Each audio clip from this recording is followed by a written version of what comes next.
Welcome to EchoCast and welcome Luke Swan.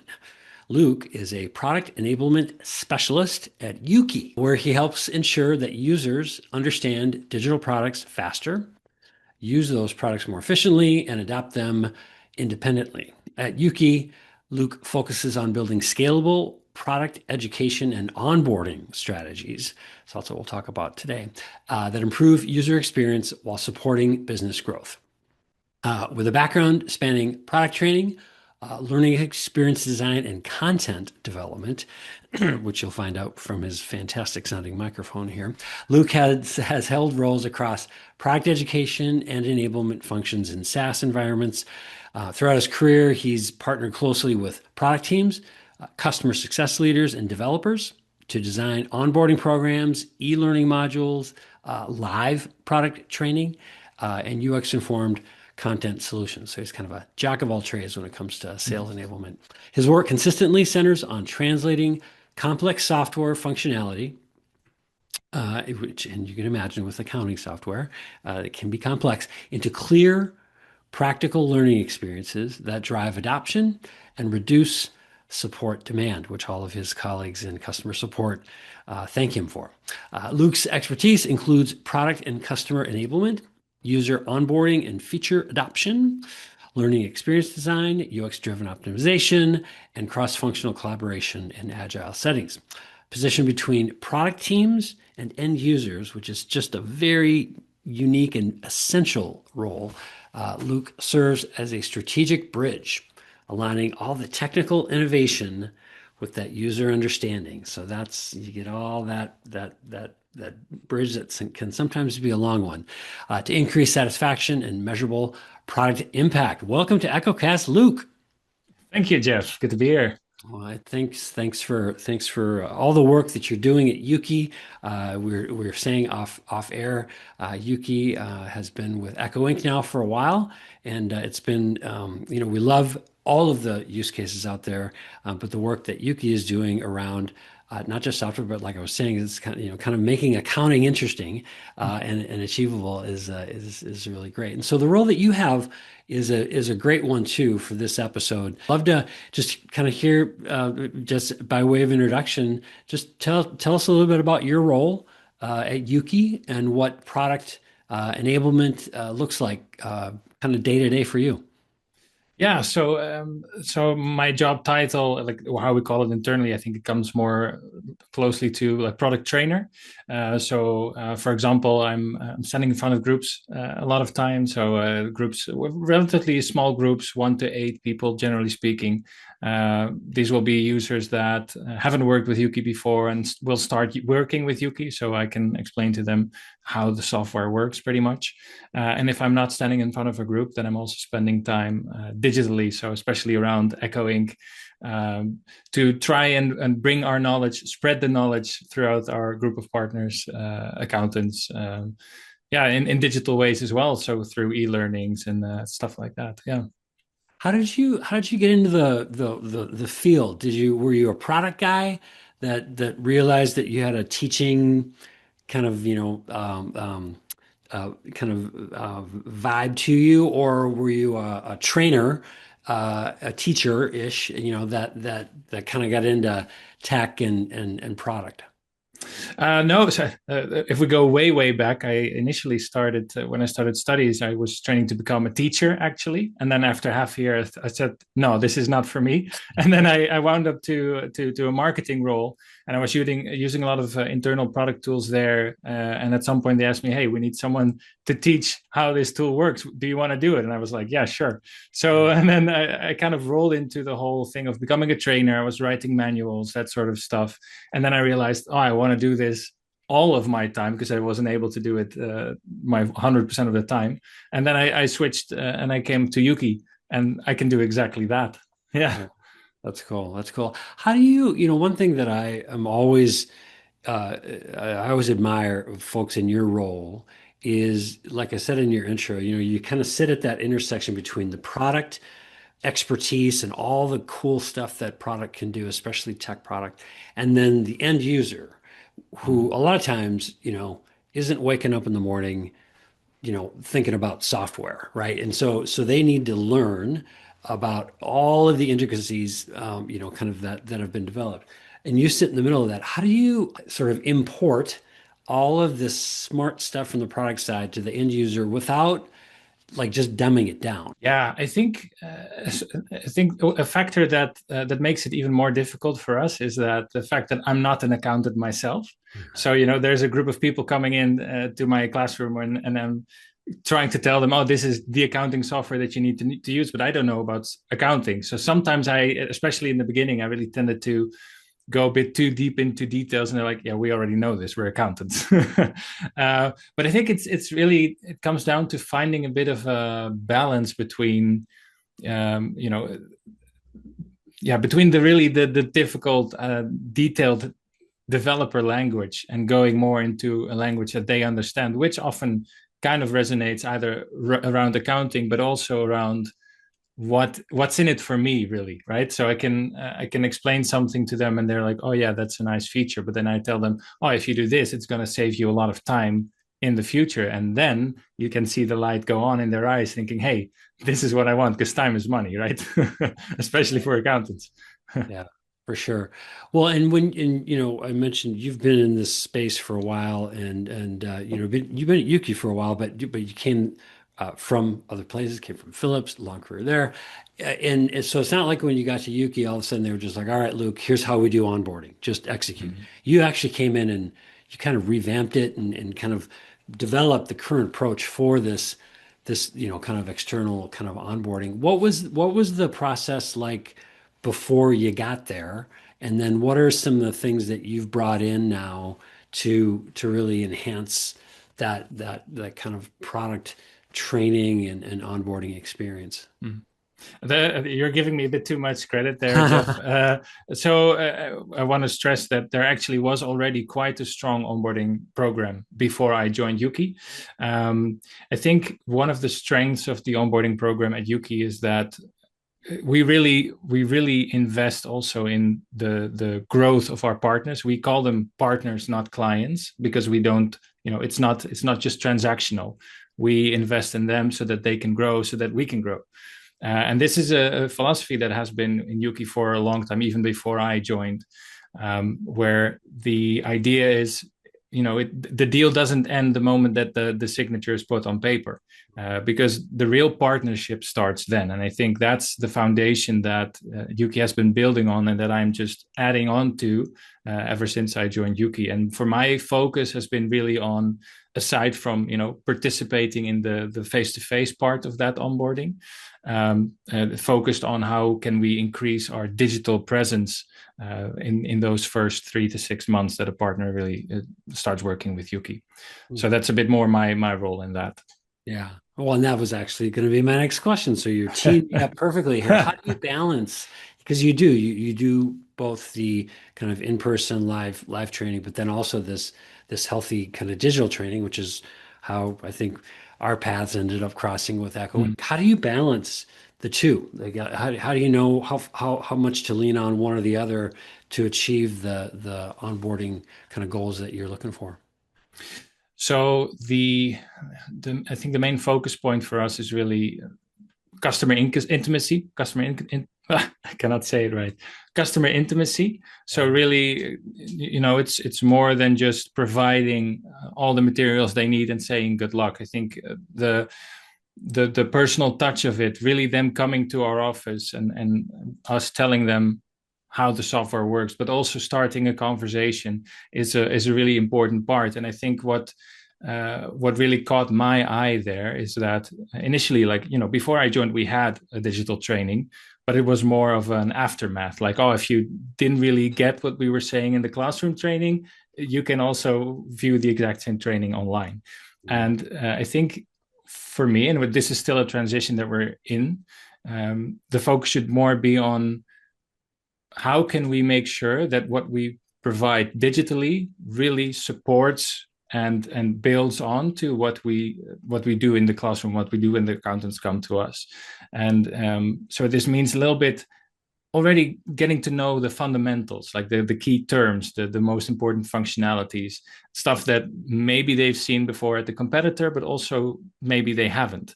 So it can be quite new. And then when they already know these kinds of things, when they come to us, then the first training that we give them can already be more high level, right? Can be a higher level than it would be if the slate is completely blank. Yeah.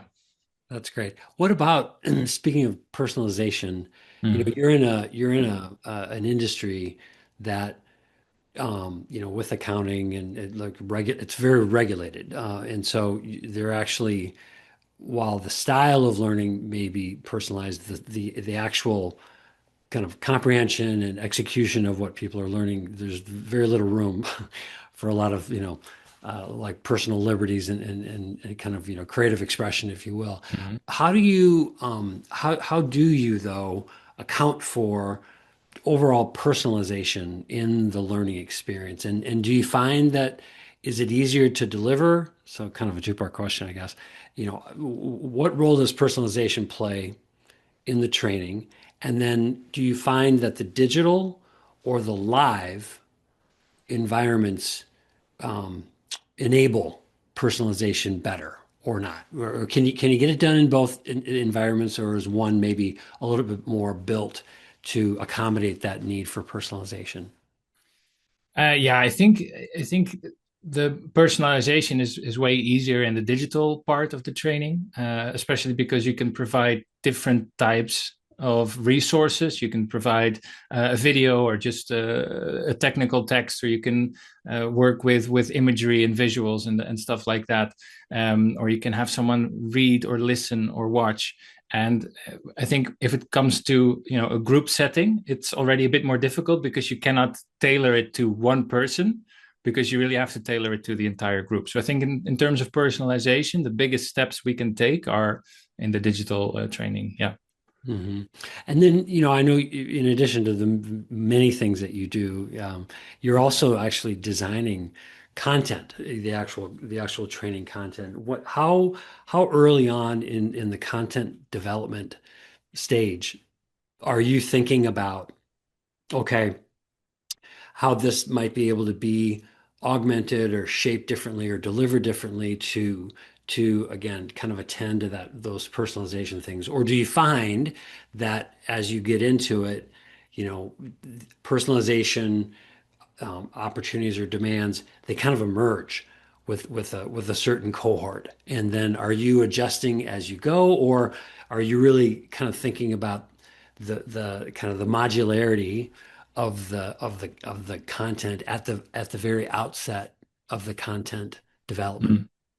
Yeah, so I think from the start I tried to think to myself, how can I make this as accessible to different learning styles as possible, knowing of course that we're also limited in manpower and resources. So it's not like I would want to have an individual learning path for every single learner that comes in, but unfortunately that's for us it's not scalable. Right. So what we're looking at more is, okay, if we want to present, we're showing software, right? So we have to show what the software looks like. So we have to have a video. But then I do think, okay, what can I do to at least make it more than just watching it? Some people will just want to watch the video and see where I point my cursor, and then that's enough. And others will maybe want to also read the exact script, the words that I'm saying. It comes so I think of like subtitles, but also just the transcript. And I'm also thinking maybe you want to have a visual step by step. So that's the kind of thing that I can already take into account while I start designing this journey. Yeah. One of the other things that in addition to the personalization, one of the other kind of benefits, little exhaust of digital training is data. Talk about the role that data plays in both sort of measuring the kind of the progress of sort of like a current cohort of trainees, kind of in the moment, but then also, are you using data to then adjust and kind of your learning kind of strategies moving forward? Not as much as we should. It's something that's definitely on our radar. It's also something that I've been trying to, I'm not a data guy, so it's all a continuous learning journey for me as well. And sometimes I can look at something and like, I have no clue what this means, but let's figure it out, you know. And I do see that it's increasingly important because indeed, like you're saying, I can add a very nice transcript to all of the training videos, but if no one reads them, so it's, of course, it's important as well. So I think for now um it's more of like, if you think about it, it's not that difficult to make it because the script's already there. So Mm, it's just a matter of putting it in. It's so then I feel like it's always worth the investment, but definitely in the future I want to see how many people are reading the transcript, how many people are watching the video at a faster or slower pace, because this is also something that can tell me a lot. Maybe I'm going too fast or too slow with the videos in yeah. general, right? Not to mention, I think that next step, what will make it very interesting is also to see, once people have completed the online training, what do we see in their behavior in our software? Yeah. I mean, that's the gold mine that it's just out of reach still for us, but that's where we want to go, and it's thankfully also something that the team is really focused on. Yeah, yeah. Well, and this might be another like kind of a data nuance that maybe you haven't had time to get into yet. But one thing that in utilizing Echo Inc., one of the things that we have a lot of customers that that gravitate towards that platform because there's mobile capabilities to it. So this whole idea of learning in the flow of work is Yeah. something that some customers, take advantage of. Do you have a sense at all for as you're onboarding, kind of new teams or maybe continuous learning, how important, and I don't mean to typecast accountants as people who just sit at Mhm. their desk all day, but how important, if at all, if how important is that kind of like learning in the flow of work capability of echoing to the work that you guys are doing at Yuki. I'd say it's very important. Okay. It's not something that we're utilizing to the fullest at the moment, but I think so. In our onboarding process, we have two live trainings. So the accountants come to our offices, but that for them means a whole day of not working, right? So that's already a lot to ask. And often what we see is that the day after they're going to start working, but they're also working in multiple different software packages at the same time. So there's no guarantee that they're going to immediately start using Yuki. So I think, especially because of that, it's very important that for knowledge retention, that they are able to revisit the things that they learned the day before or the week or the month before, and really see them when they need it. And yeah, for that, it's very nice that that Echo is mobile native, so you can really easily also access all the trainings through an app or through the web browser on your phone, or you can have like another tab open and learn there. And I think, especially, and this is also something that we're strategizing about in the future. We want to have a lot of make use of the Echo Ink library as well, where we can have very detailed manuals, not just technical, but also explaining not just what the function does, but also why and what the benefit is for you as an accountant. And I Yeah. think that's a really big role that Echoing can help us play there. Yeah. Well, we are proud to support it, happy to support it, honored to support it. I think you're doing great stuff there, and it's great again to see something in maybe a traditionally not as engaging kind of or a seemingly engaging field, and you're making the training within the accounting field very engaging, interactive, personalized. And I think you're a little humble. I think you're doing a lot of new great work there that we're proud to support. So, okay, we're going to let Luke go, okay? But everybody else, stick around for a quick demo, actually, of some of the applications that were referenced in this EchoCast. And then you can go to echo360.com for more episodes like this and more resources to transform your own learning. Financial services organizations require clarity, consistency, and accountability when it comes to training. Whether the focus is onboarding, compliance, product knowledge, or process education, content must be structured, repeatable, and easy to update. Today, I'm going to introduce how Echo Inc. enables teams to create that content in Habitat, and how Echo Pathways activates it into guided learning journeys with measurable completion. First, let's highlight how easy it is to author content inside Echo Inc. using Habitat. Teams can build structured training materials with chapters, lessons, multimedia elements, knowledge checks, and interactive components, all in one centralized authoring environment. Content can be updated in real time, ensuring that learners always have access to the most current information. Habitat makes it simple to organize information in a logical, learner-friendly format. Authors can create step-by-step instructional content, embed videos or visual elements, add quizzes or checkpoints, and design learning experiences that move beyond static documentation. Once that content is ready, it can be published directly into Echo Pathways. This is where structured learning truly comes to life. Inside Echo Pathways, administrators can organize Echo Inc. content into curated pathways that guide learners from start to finish. These paths can be assigned to specific individuals or groups, ensuring the right learners receive the right content at the right time. As learners move through a pathway, their progress is tracked in real time. They can clearly see where they are in the journey, what has been completed, and what remains. Required modules must be finished before the pathway is marked complete, reinforcing both structure and accountability. Finally, once all components of the pathway have been completed, learners receive credit for finishing the course. This creates a measurable and verifiable training experience, whether for onboarding, professional development, certification, or compliance tracking. By utilizing Echo Inc. to author rich, interactive content in Habitat, and Echo Pathways to guide, track, and validate completion, organizations can transform fragmented training into structured learning journeys, because learning changes for the good.